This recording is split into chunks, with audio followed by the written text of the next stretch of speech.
सर्वे भवन्तु सुखिनः, सर्वे सन्तु निरामयाः, सर्वे भद्राणि पश्यन्तु, मा कश्चित् दुःखभाग् भवेत्, लोकाः समस्ताः सुखिनो भवन्तु.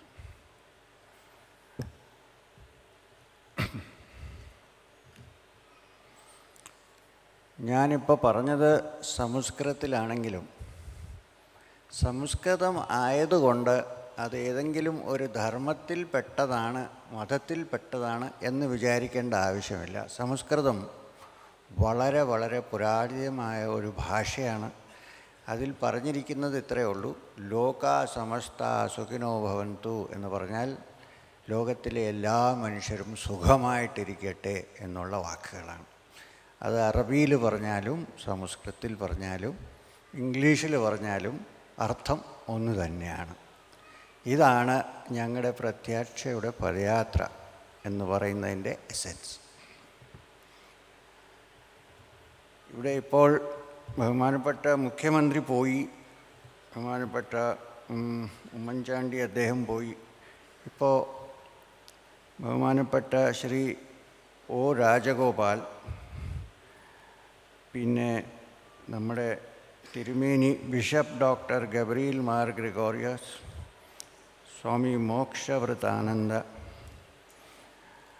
ശ്രീ ജയകുമാർ, ഇത്രയും പേര് ഇവിടെ ഉണ്ട്. അതുകൂടാതെ ശ്രീ മുൻ സ്പീക്കറായ ശ്രീ വിജയകുമാറിൻ്റെ പേര് പറയാതിരിക്കാൻ വയ്യ. കാരണം അദ്ദേഹം ഞങ്ങളുടെ കൂടെ കേരളത്തിൽ പല ഭാഗത്തും പദയാത്ര ചെയ്തു, എഴുപ്പുണ്ട്. ആദ്യം ഇവരെല്ലാം മുഖ്യ അതിഥികളിലെല്ലാം ഞാൻ നന്ദി പറയുന്നു ഈ ഫംഗ്ഷന് വന്നതിൽ. ഈ യാത്രയെപ്പറ്റി അധികം ഒന്നും പറയാനില്ല. കാരണം ഞാൻ നേരത്തെ പറഞ്ഞതുപോലെ ഞാൻ നടന്നത് തന്നെയാണ് എൻ്റെ message. Walk is my talk. നമ്മുടെ ഫോട്ടോഗ്രാഫേഴ്സ് വരെ അത് പഠിച്ചു. കുറച്ച് കഴിയുമ്പോൾ കൊച്ചു കുട്ടികളൊക്കെ ഉണ്ടായിരുന്നു, വീഡിയോ ഉണ്ട്. അവർ പലയിടത്തും ചെന്ന് ആരാണെന്നൊക്കെ ഹിന്ദിയിലൊക്കെ ചോദിക്കുമ്പോൾ പറയും my walk is my talk എന്നതാണ്. അതിൻ്റെ അർത്ഥം എന്താണെന്ന് വെച്ചാൽ അധികം സംസാരിക്കുന്നതിനേക്കാളും പ്രവൃത്തി ചെയ്ത് കാണിക്കുന്നതാണ് നല്ലത്. ആ ഒരു ഉദ്ദേശം കൊണ്ടാണ് ഞങ്ങൾ ഈ യാത്ര ചെയ്തത്. ഈ വാക്ക് ഇസ് മൈ ടോക്ക് എന്ന് പറയുന്നത് എൻ്റെ ഒറിജിനൽ കോട്ട് അല്ല. വളരെ വർഷങ്ങൾക്ക് മുമ്പേ ഒരു ക്രിസ്ത്യൻ സെയിൻ്റ് ഉണ്ടായിരുന്നു, സെൻറ്റ് ഫ്രാൻസിസ് ഓഫ് അസിസി. അദ്ദേഹം ഇങ്ങനെ എപ്പോഴും നടക്കുമായിരുന്നു പദയാത്രയാണെങ്കിൽ ഭാരതത്തിൻ്റെ സംസ്കാരത്തിൽ അതൊരു ട്രഡീഷനാണ്. എല്ലാ റിലീജിയസ് പേഴ്സൺസും നടക്കുന്ന ഒരു ട്രഡീഷനാണ്. ശങ്കരാചാര്യരെ പറ്റി നിങ്ങൾ കേട്ടിട്ടുണ്ട്, പറയാനൊന്നുമില്ല. ബുദ്ധൻ നടന്നു, മഹാവീര നടന്നു, തീർത്ഥങ്കരെല്ലാം നടന്നു. അടുത്ത കാലത്ത് സ്വാമി വിവേകാനന്ദൻ, അടുത്ത കാലം എന്ന് പറഞ്ഞാൽ 100 കൊല്ലം മുമ്പേ, അദ്ദേഹം ഇന്ത്യയിൽ ആദ്യം പലയിടത്തും നടന്ന് നോർത്തിൽ നിന്ന് സൗത്തിലേക്കാണ് വന്നത്. നമ്മൾ സൗത്ത് ടു നോർത്താണ് പോയത്. വന്നിട്ട് അദ്ദേഹം കന്യാകുമാരിയിൽ എത്തിയപ്പോൾ അവിടെ വേറെ ഒന്നുമില്ലായിരുന്നു. ഒരു കല്ല്, ഒരു റോക്ക് മാത്രം കടലിൻ്റെ ഇടയിൽ. അപ്പോൾ അദ്ദേഹം പറഞ്ഞു, ഇത് നമ്മുടെ ലാൻഡ്സ് എൻഡാണ്, 0 പോയിൻ്റാണ്. സാധാരണ നമ്മൾ അവിടെ ചെന്നാൽ ഇപ്പോൾ ചെയ്യുന്നത് എന്താണ്, ഒരു ബോട്ട് വേണമെന്ന് പറയും, ബോട്ടിൽ കയറി അങ്ങോട്ട് പോകും. അദ്ദേഹം അങ്ങനെയല്ലേ ചെയ്തത്. അദ്ദേഹം പുറത്തിരുന്ന് തുണിയെടുത്ത് തലയിൽ കെട്ടി നീന്തി അവിടെ എത്തി. അതിൻ്റെ മുകളിലിരുന്ന് 2-3 മണിക്കൂർ ധ്യാനിച്ചു കഴിഞ്ഞപ്പോൾ ഇനി എന്താണ് ചെയ്യേണ്ടത് എന്നുള്ള മെസ്സേജ് മുഴുവൻ അദ്ദേഹത്തിന് ക്ലിയറായിട്ടൊരു ബ്ലൂ പ്രിൻ്റ് പോലെ മനസ്സിലായി. അദ്ദേഹം പറഞ്ഞു, വെസ്റ്റ് ആവശ്യപ്പെടുന്നത് നമ്മുടെ വിസ്ഡമാണ്. നമ്മൾ അവരിൽ നിന്നും എക്സ്ചേഞ്ചിന് വാങ്ങിക്കുന്നത് അവരുടെ അല്ലെങ്കിൽ അവരുടെ വെൽത്താണ്. ഇത് രണ്ടും ഇങ്ങോട്ടും അങ്ങോട്ടും എക്സ്ചേഞ്ച് ചെയ്താൽ ഫ്യൂച്ചറിലൊരു വളരെ നല്ല ഒരു ലോകം സൃഷ്ടിക്കാൻ സാധിക്കും എന്നൊരു ഐഡിയ അദ്ദേഹത്തിന് മനസ്സിൽ വന്നു. അവിടെ നിന്നാണ് അദ്ദേഹം പിന്നെ ഖത്രിയിലൊക്കെ പോയി പല ഭക്തന്മാരുടെ സപ്പോർട്ടോടുകൂടി ഷിക്കാഗോയിൽ കോൺഫറൻസ്, റിലീജിയസ് കോൺഫറൻസ് അത് അതിന് പോയത്. അതുകൊണ്ട് ഞങ്ങൾ വിചാരിച്ചു അങ്ങനെയുള്ള ഒരു സ്ഥലം, പ്രത്യേകിച്ച് 3 കടൽ ഒന്നിച്ച് ചേരുന്ന ഒരു സംഗമം. ഈ യാത്ര ഒരു സംഗമമാണ്. പല റിലിജൻ, പല ഐഡിയോളജി, പല വിശ്വാസങ്ങളുള്ള ആളുകൾ ഒന്നിച്ച് വന്ന് ഒരു കാര്യം നേടാം, ഏകത, മാനവ ഏകത നേടാൻ സാധിക്കും എന്നുള്ള വിശ്വാസമായതുകൊണ്ട് ഈ 3 സാഗരത്തിൻ്റെ സംഘം ഉള്ള സ്ഥലത്ത് തന്നെ യാത്ര തുടങ്ങാമെന്നും, അന്ന് ജാനുവരി 12-ാം തീയതി ആയിരുന്നു. 100 കൊല്ലം മുമ്പ് ഇവിടെ ഇരുന്ന ഒരു സ്വാമി വിവേകാനന്ദൻ്റെ പേരിൽ ഞങ്ങൾ അവിടെ നിന്ന് ഈ യാത്ര തുടങ്ങി. ഇന്നിപ്പോൾ 7500 കിലോമീറ്റർ കഴിഞ്ഞ് ഇവിടെ എത്തി, തിരിച്ചു വന്നു. ഈ യാത്രയിൽ 2 ഭാഗമുണ്ട്. ഒന്ന്, എൻ്റെ കൂടെ നടന്ന ഒരുപാട് പേരോടെ ഉണ്ട്. ശരിക്കും ഈ പദയാത്രയിൽ എൻ്റെ കൂടെ നടന്നവരാണ് ശരിക്കും ഇവിടുത്തെ ചീഫ് ഗസ്റ്റ് എന്ന് വേണം പറയാൻ. കാരണം അവർ ഒരു വിഷമവും ഇല്ലാതെ എന്തൊക്കെ പ്രയാസങ്ങൾ വന്നാലും എൻ്റെ മുഖത്ത് നോക്കി സാരമില്ല എന്ന് പറഞ്ഞ് നടന്നവരാണ്. അതുകൊണ്ട് അവർക്കെല്ലാം ഞാൻ നന്ദി പറയും. പല വിഷമങ്ങളും വന്നിട്ടുണ്ട് വഴിയിൽ. ഇതൊരു 7500 കിലോമീറ്റർ നടക്കുമ്പോൾ വെയിൽ, ചൂട്, തണുപ്പ്, മഴ, ഇതെല്ലാം ഇതിൽ കൂടെയൊക്കെയാണ് ഞങ്ങൾ നടന്നത്. പക്ഷേ നമ്മുടെ മനസ്സിലൊരു ഇൻസ്പിറേഷനേ ഉണ്ടായിരുന്നുള്ളൂ. എന്താണ്? പണ്ട് ജെറൂസലത്തിൽ വളരെ വർഷങ്ങൾക്ക് മുമ്പേ ഒരാൾ നടന്നു. താമസിക്കാൻ സ്ഥലമില്ലായിരുന്നു, ഇടാനുള്ള ശരിക്കും നല്ല വസ്ത്രമില്ലായിരുന്നു. ഇന്ത്യൻ ഭാഷയിൽ പറയുകയാണെങ്കിൽ ഒരു പരിവ്രാജകൻ, അങ്ങനെ ഒരാൾ. അദ്ദേഹം പറഞ്ഞു, blessed are the peace makers for they shall be called the children of God. അതൊന്ന് മനസ്സിൽ വെച്ചുകൊണ്ടാണ് ഞങ്ങൾ നടന്നത്. അതുകൊണ്ട് ഈ യാത്ര ശ്രീ എം നടന്നു എന്ന് പറയുന്ന ഒരു വിധത്തിൽ ശരിയാണെങ്കിലും വൈഡർ കോണ്ടെക്സ്റ്റിൽ നോക്കുകയാണെങ്കിൽ ഞാൻ എം എന്ന് പറയുന്നത് മനുഷ്യനായതുകൊണ്ടാണ്. എൻ്റെ ആദ്യത്തെ അക്ഷരം മനുഷ്യൻ എന്ന് പറയുന്നതിൻ്റെ ആദ്യത്തെ അക്ഷരം എം ആണ്. അപ്പോൾ അങ്ങനെ ആവുമ്പോൾ എൻ്റെ കൂടെ നടന്നവരെല്ലാം മനുഷ്യരല്ലേ. അപ്പോൾ ഒരു എം അല്ല, ഒരുപാട് എമ്മുകൾ ഇങ്ങനെ നടന്നു, ഒരുപാട് മനുഷ്യർ നടന്നു. അതേപോലെ ഇവിടെ ഇരിക്കുന്നതും ഞാൻ നിൽക്കുന്ന ഒരു എം അല്ല, ഇവരെല്ലാവരും എം ആണ്, മനുഷ്യരാണ്. ആ ബോധം ആളുകൾക്ക് കൊണ്ടുവരാൻ വേണ്ടിയുള്ള ഒരു യാത്രയായിരുന്നു അത്. അത്രയേ ഉള്ളൂ. പിന്നെ ഞാൻ നേരത്തെ പറഞ്ഞ പോലെ ഇത് പദയാത്ര നടന്നു പോയെങ്കിലും അത് ശാരീരികമായിട്ടുള്ള യാത്രയാണ്. ഇതിൻ്റെ കൂടെ ഒരു മാനസികമായിട്ടുള്ള ഒരു യാത്രയും കൂടെ നടന്നു. പല സന്ദർഭങ്ങൾ, പല സിറ്റുവേഷനിൽ വന്നാലും നമ്മൾ കാമായിട്ടും ശാന്തമായിട്ട് ജീവിക്കാൻ പഠിക്കുക. ആര് വന്നാലും കെട്ടിപ്പിടിക്കാൻ തയ്യാറായിരിക്കണം എന്നുള്ള ഒരു കണ്ടീഷൻ നമ്മുടെ മനസ്സിലുണ്ടായി. അപ്പോൾ അതാണ് ഏറ്റവും വലിയ യാത്ര. ആ യാത്ര, നടന്നു വന്ന യാത്ര ഇപ്പോൾ കഴിഞ്ഞു, ശ്രീനഗറിലെത്തിയപ്പോൾ കഴിഞ്ഞു. പക്ഷേ ഈ യാത്ര, മാനസികമായിട്ടുള്ള യാത്ര കഴിഞ്ഞിട്ടില്ല, തുടങ്ങിയിട്ടേ ഉള്ളൂ. അതിൽ നിങ്ങളെല്ലാവരും പങ്കെടുക്കണം എന്ന് ഞാൻ ഇൻവൈറ്റ് ചെയ്യുകയാണ് എല്ലാവരും. അങ്ങനെ ചെയ്യുകയാണെങ്കിൽ, ഈ മാനസികമായ യാത്ര കണ്ടിന്യൂ ചെയ്യുകയാണെങ്കിൽ, ഈ പദയാത്രയുടെ ഉദ്ദേശം, വാക്ക് ഓഫ് ഹോപ്പിൻ്റെ ഉദ്ദേശം മാനവേകത ഒരു റിയാലിറ്റി ആയിട്ട് മാറും. ഞാൻ എല്ലായിടത്തും പറയുന്നത് പോലെ ഈ നാട്ടിൻ്റെയും ലോകത്തിൻ്റെയും ഹോപ്പ് യൂത്തിലാണ്, യങ്സ്റ്റേഴ്സിൻ്റെ കയ്യിലാണ്. അവരിതിനെപ്പറ്റി ചിന്തിക്കണം. അവരിങ്ങനെയുള്ള കാര്യങ്ങൾ ചെയ്താൽ നമുക്ക് പിന്നെ ലോകത്തെപ്പറ്റി വറി ചെയ്യേണ്ട കാര്യമില്ല. എല്ലാവരും ഒന്നിച്ച് ജീവിക്കാൻ പഠിക്കും. അപ്പോൾ യൂത്ത് പവറിനെ ഹാർനസ് ചെയ്യണം. ഇതാണ് നമ്മുടെ ഫോളോ അപ്പ്. ഈ 7500 കിലോമീറ്റർ നടന്നതിൽ നമ്മൾ ഒരു വിത്ത് ഇപ്പോൾ സോ ചെയ്തിട്ടുണ്ട്. ആ വിത്ത് വലുതായിട്ടൊരു മരമായിട്ട് മാറണമെങ്കിൽ അതിനെ നമ്മൾ നറിഷ് ചെയ്ത് അതെല്ലാം നമ്മുടെ റെസ്പോൺസിബിലിറ്റിയാണ്, എല്ലാവരുടെയും റെസ്പോൺസിബിലിറ്റി, എൻ്റെ മാത്രമല്ല. ഇതാണ് പ്രത്യക്ഷയുടെ പദയാത്ര. പല സ്ഥലത്ത് കൂടെ, പല സ്റ്റേറ്റിൽ കൂടെ, പല റിലിജൻസിലുള്ള ആളുകളെ നമ്മൾ വഴിയിൽ കണ്ടു.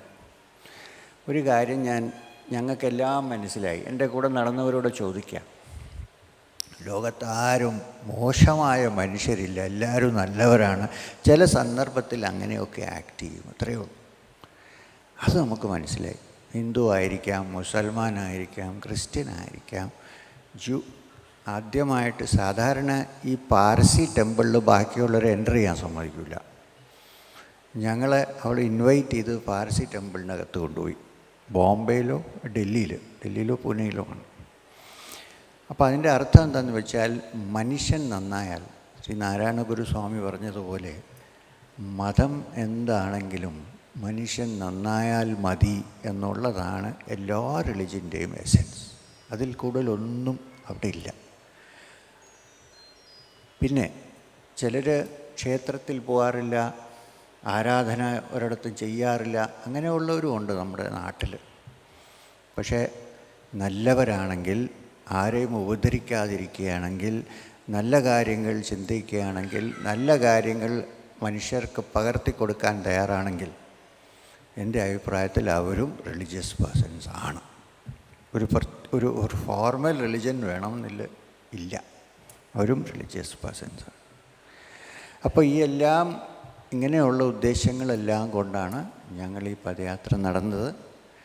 എൻ്റെ അനുഭവം എന്താണെന്ന് വെച്ചാൽ, 3000 കൊല്ലം മുമ്പേ ഋഗ്വേദത്തിൽ ഏകം സത് വിപ്രാ ബഹുധാ വദന്തി എന്ന് പറഞ്ഞത് എന്ന് വെച്ചാൽ, സത്യം ഒന്നേ ഉള്ളൂ, വിപ്രന്മാരതിനെ പല പേര് കൊണ്ടും വിളിക്കും എന്ന് പറഞ്ഞത് എൻ്റെ അനുഭവം കൊണ്ട് എനിക്ക് തോന്നുന്നത് അതൊരു സത്യമാണ്. എൻ്റെ അനുഭവം എങ്ങനെയാണെന്ന് വെച്ചാൽ, സർവവ്യാപിയായ ഒരു എനർജിയുണ്ട്. നമ്മൾ ഈശ്വരൻ എന്ന് വിളിച്ചാലും കൊള്ളാം, ബ്രഹ്മം എന്ന് പറഞ്ഞാലും കൊള്ളാം, ഹുദാ എന്ന് പറഞ്ഞാലും കൊള്ളാം, ഉണ്ട്. ഇതെൻ്റെ അനുഭവമാണ്. അത് ഇല്ലെന്ന് എനിക്ക് പറയാൻ പറ്റില്ല. അതിൻ്റെ ഒരു അംശം എല്ലാ മനുഷ്യ ഹൃദയങ്ങളിലും ഉണ്ട്. ഒരംശം ഉണ്ടെങ്കിൽ നമ്മളെല്ലാം നടക്കുന്ന ക്ഷേത്രങ്ങളാണ്. കല്ലുകൊണ്ട് കെട്ടിയെടുക്കുന്ന ക്ഷേത്രം നടക്കില്ല, അവിടെ തന്നെ ഇരിക്കും. നമ്മളെല്ലാം നടക്കുന്ന ക്ഷേത്രങ്ങളും നടക്കുന്ന പള്ളിയും നടക്കുന്ന മസ്ജിദും നടക്കുന്ന ചർച്ചുമാണ്. എന്താണ്? അകത്ത് ഹൃദയത്തിനുള്ളിൽ അന്തര്യാമിയായിട്ട് സ്ഥിതി ചെയ്യുന്നത് സർവ്വവ്യാപി ഈശ്വരൻ്റെ ഒരു അംശമാണ്. അപ്പോൾ ആ ഈശ്വരനെ ആരാധിക്കാൻ ആരത്തി കൊണ്ട് പറ്റില്ല. ക്ഷേത്രത്തിൽ ആരതി കൊണ്ട് ആരാധിക്കും. മനുഷ്യനുള്ളിലുള്ള ആ ദൈവത്തെ ആരാധിക്കുന്ന സേവ കൊണ്ടാണ്, നല്ല കാര്യങ്ങൾ ചെയ്യുന്നത് കൊണ്ടാണ്.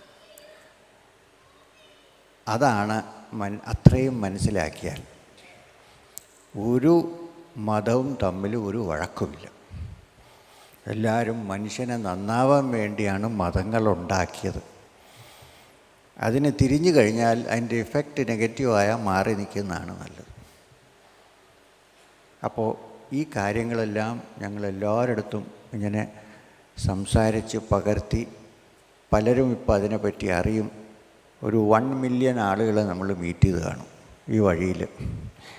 ഗുരുദ്വാര വിട്ടിട്ടില്ല, ക്ഷേത്രങ്ങൾ വിട്ടിട്ടില്ല, മസ്ജിദ് വിട്ടിട്ടില്ല, ഒന്നും ചെയ്തിട്ടില്ല. എന്നാലും എല്ലാവരും ഒന്നാണെന്നുള്ളത് തെളിഞ്ഞു. പലപ്പോഴും അതിങ്ങനെ ഈ യൂണിറ്റി ഇങ്ങനെ പൊട്ടിപ്പോകുമ്പോൾ ഇനിയും ഇതുപോലുള്ള യാത്രകളുടെ ആവശ്യം ഉണ്ട്. യാത്ര നിന്നിട്ടില്ല, ഇനിയും കണ്ടിന്യൂ ചെയ്യും എന്നാണ് ഞാൻ വിശ്വസിക്കുന്നത്. എവിടെയെങ്കിലും, കേരളം ഞാൻ ജനിച്ചു വളർന്ന സ്ഥലമാണ് തിരുവനന്തപുരം. ഇവിടെ അഥവാ ഇനിമേൽ അതുപോലെ എന്തെങ്കിലും ഒരു ഡിസ്റ്റർബൻസ് ഉണ്ടെങ്കിൽ എന്നെ ഒന്ന് വിളിച്ചാൽ ഞാൻ വന്ന് നടന്നോളാം. കല്ലേറ് വേണമെങ്കിൽ കൊണ്ടോളാം. വെടിവെപ്പ് വന്നാൽ എനിക്ക് പ്രശ്നമില്ല. പക്ഷെ അങ്ങനെ ഒരാൾ സാക്രിഫൈസ് ചെയ്താലേ നാട് നന്നാവുള്ളൂ. ഭാരതം പോലെ ഒരു രാഷ്ട്രം ലോകത്തൊരിടത്തും നമുക്ക് കാണാൻ പറ്റില്ല. എന്താണ് അതിൻ്റെ കാരണം? 23-ൽ കൂടുതൽ ഭാഷകളുണ്ട് ഇവിടെ, ഇല്ലേ? 150-200 ഡയലക്റ്റ് ഉണ്ട്. അതിൻ്റെ എല്ലാ ധർമ്മം, എല്ലാ മതവും പ്രാക്ടീസ് ചെയ്യാനുള്ള ഫ്രീഡമുണ്ട്. ചിലയിടത്തില്ല, ഉണ്ട്. റിലിജൻ ഇല്ലാതിരിക്കാനുള്ള ഫ്രീഡമും ഉണ്ട്. പണ്ട് ചാരകന്മാർക്കൊന്നും റിലിജൻ ഇല്ലായിരുന്നു, മതമില്ലായിരുന്നു. എത്രയോ സമ്പ്രദായങ്ങളുണ്ട്. പിന്നെ ചില രാജ്യങ്ങളിൽ പോയാൽ എപ്പോഴും തണുപ്പാണ്. ഇവിടെ തണുപ്പുണ്ട്, മഴയുണ്ട്, ചൂടുണ്ട്. ഇങ്ങനൊരു വെറൈറ്റി ഉള്ളൊരു രാജ്യം ലോകത്തൊരിടത്തുമില്ല. അതുകൊണ്ട് ഇതിനെ മെയിൻറ്റെയിൻ ചെയ്യണം എന്നുള്ളത് നമ്മുടെ എല്ലാം റെസ്പോൺസിബിലിറ്റിയാണ്. ഇത്രേ എനിക്ക് പറയാനുണ്ട്. നമ്മുടെ എല്ലാം റെസ്പോൺസിബിലിറ്റി ഈ ഒരു യൂണിറ്റിയും ഈ ഒരു വെറൈറ്റിയും മെയിൻറ്റെയിൻ ചെയ്ത്, ആരോ എനിക്ക് തോന്നുന്നു അച്ഛനാണ് പറഞ്ഞതെന്ന് തോന്നുന്നു, ആ റെയിൻബോ പോവാതെ മെയിൻറ്റെയിൻ ചെയ്യണം അതിൻ്റെ ഒരു സ്പെക്ട്രം. ഇത് ചെയ്യുകയാണെങ്കിൽ ലോകം മുഴുവൻ നമ്മൾ നോക്കും. ഒരു കാലത്ത് ലോകത്തിൻ്റെ ആധ്യാത്മിക ഗുരുവായിരുന്നു ഇന്ത്യ. ഇപ്പോൾ നമ്മൾ പഠിക്കാൻ പോകുന്ന ഹാർവർഡിലാണ്. പോരതെന്നല്ല പറഞ്ഞത്. എൻ്റെ ഒരു സ്വപ്നമുണ്ട്. അത് ഒരു കാലത്ത് ലോകത്തിൽ നിന്ന് പല സ്ഥലങ്ങളിൽ ആളുകൾ തിരിച്ചിവിടെ ജ്ഞാനം, ഭക്തി ഇത് തേടി ഇവിടെ വരും. ആ സ്റ്റേജിലേക്ക് കൊണ്ടുപോകാൻ നമ്മളെല്ലാവരും ഓരോ ആളുകളും, ഇവിടെ ഇരിക്കുന്നവരും ഇവിടെ ഇല്ലാത്തവരും തീരുമാനിച്ച് ഒരിക്കലും ഈ രാജ്യത്തെ യൂണിറ്റി ബ്രേക്ക് ചെയ്യാൻ സമ്മതിക്കില്ല എന്നുള്ള ഒരു പ്രോമിസ് ഉണ്ടെങ്കിൽ, ആദ്യം വീട് നന്നാക്കിയിട്ട് വേണ്ടേ ലോകം നന്നാക്കാൻ? ഇവിടെ വേണ്ടേ ആദ്യം നന്നാക്കാൻ? എന്നാൽ ഞാൻ പറയാം, എൻ്റെ യാത്ര സക്സീഡ് ചെയ്തു എന്ന് ഞാൻ പറയും. അതുവരെ യാത്ര നടന്നുകൊണ്ടിരിക്കുകയാണ്. ശാരീരികമായിട്ടുള്ള യാത്രയും 2 കൊല്ലം കഴിഞ്ഞിട്ട് ഒന്നുകൂടെ നടത്തണം എന്നാണ് നമ്മുടെ ഉദ്ദേശം. എനിക്കിപ്പോൾ 68 വയസ്സ് കഴിഞ്ഞു. 2 കൊല്ലം കഴിയുമ്പോൾ 70 വയസ്സായി. ഞാനിപ്പോൾ ശ്രദ്ധിച്ച് നോക്കിയപ്പോൾ വയസ്സ് കൂടുന്തോറും എൻ്റെ മനസ്സ് യങ്ങായിക്കൊണ്ട് പോവുകയാണ്.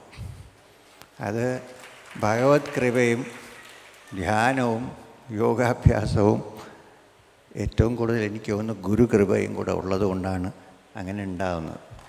അപ്പോൾ അതിനെ മെയിൻറ്റെയിൻ ചെയ്ത് അടുത്ത യാത്ര ഇന്ന് പേപ്പറിൽ റിപ്പോർട്ട് ചെയ്തിട്ടുണ്ടായിരുന്നു. കഴിഞ്ഞ യാത്ര കന്യാകുമാരി ടു കശ്മീരായിരുന്നു, K to K. അടുത്ത യാത്ര M to M ആണ്. എന്ന് വെച്ചാൽ EM അല്ല, ഞാൻ ഇപ്പോൾ താമസിക്കുന്ന സ്ഥലം മദനപ്പള്ളിയിലാണ്, അതൊരു M. അവിടെ നിന്ന് ഒറീസ വഴി, വെസ്റ്റ് ബംഗാൾ വഴി, ബീഹാർ വഴി, മേഘാലയം വഴി മിസോറാമിലെത്തും, അതൊരു M to M. അപ്പോൾ ഇപ്പോൾ ഇവിടെ ഇരിക്കുന്നവർ വിചാരിക്കരുത് അത് നമ്മുടെ കാര്യമല്ല, അത് ഈസ്റ്റാണ്. ആര് വേണമെങ്കിലും ഞങ്ങളുടെ കൂടെ വന്ന് പങ്കെടുത്താൽ നമുക്ക് സന്തോഷമായിരിക്കും. ഇന്ത്യ ഒന്നാണ്, വേറെ വേറെയല്ല. ഇതൊരു മലയാളി യാത്രയല്ല, ഇതൊരു ഓൾ ഇന്ത്യ യാത്രയും ലോക സമസ്ത സുഖിനോ ഭവന്തു എന്ന് പറഞ്ഞ ലോകം മുഴുവൻ ചേരുന്ന ഒരു യാത്രയാണ്. ഈ സന്ദർഭത്തിൽ വളരെ ഇൻട്രസ്റ്റിംഗ് ആയിട്ടൊരു കാര്യം എനിക്ക് പറയാനുണ്ട്. 2017 മാർച്ച് ലാസ്റ്റ് വീക്കിൽ സൂറിക്കിലും ബെർലിനിലും ബേണിലും വന്ന് നടക്കാൻ നമ്മളെ ക്ഷണിച്ചിട്ടുണ്ട്. ഇത് കണ്ടിട്ട് ഇങ്ങനെ ഈ വാക്ക് ഓഫ് ഹോപ്പിൻ്റെ പദയാത്ര ലോകം മുഴുവൻ സ്പ്രെഡ് ചെയ്യും എന്നാണ് എൻ്റെ വിശ്വാസം. ഒന്നുകൂടെ ഞാൻ എല്ലാവർക്കും നന്ദി പറഞ്ഞ് ഞാൻ സമാപിക്കാം. നമസ്കാരം. സലാം ഗുഡ് ഈവനിങ്.